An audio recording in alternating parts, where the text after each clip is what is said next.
ये जो पत्थर हैं ये भी हम अभी 3 साल पहले ही नदी के किनारे से लाए थे। ये घड़ा है। पौराणिक कथाओं के अनुसार यहाँ पे ये भी है कि यहाँ पे 240 मंदिर पहले थे।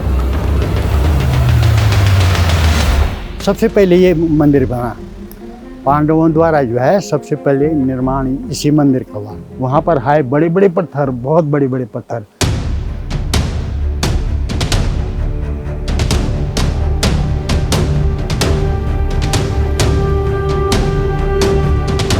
महाभारत काल की कथा तो कहती है कैलाश से पहले भगवान शिव का डेरा इसी धराली हर्षील की घाटी में हुआ करता था। साधना की जगह ठीक ठाक यही थी जहां आज कल्प केदार स्थापित है।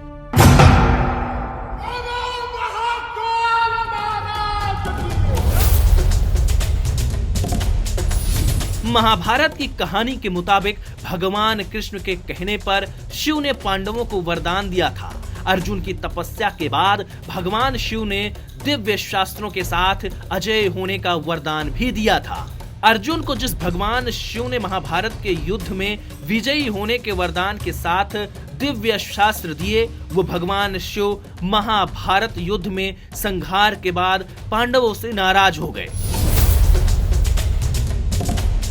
युद्ध में जिस तरह कुल का विनाश हुआ, भगवान शिव ने पांडवों को गोत्र संहार का दोषी पाया, लेकिन प्रायश्चित का रास्ता भी भगवान शिव के पास ही है। ये कृष्ण ने अर्जुन को बताया।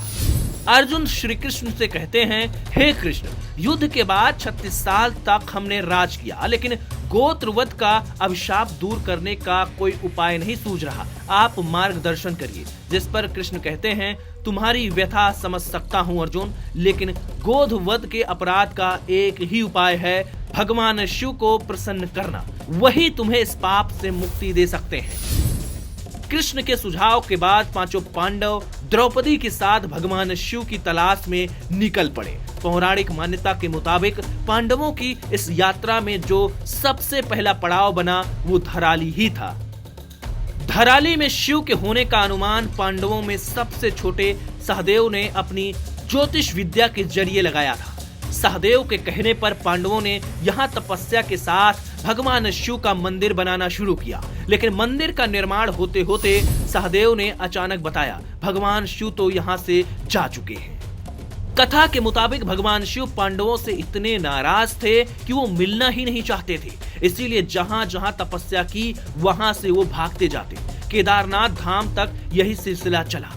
मान्यता के मुताबिक केदारनाथ मंदिर भी शिव को प्रसन्न करने के लिए पांडवों ने ही बनवाया था। केदारनाथ में बैल के वेश में भागते शिव को भीम ने पकड़ लिया, लेकिन कल्प केदार में क्या हुआ?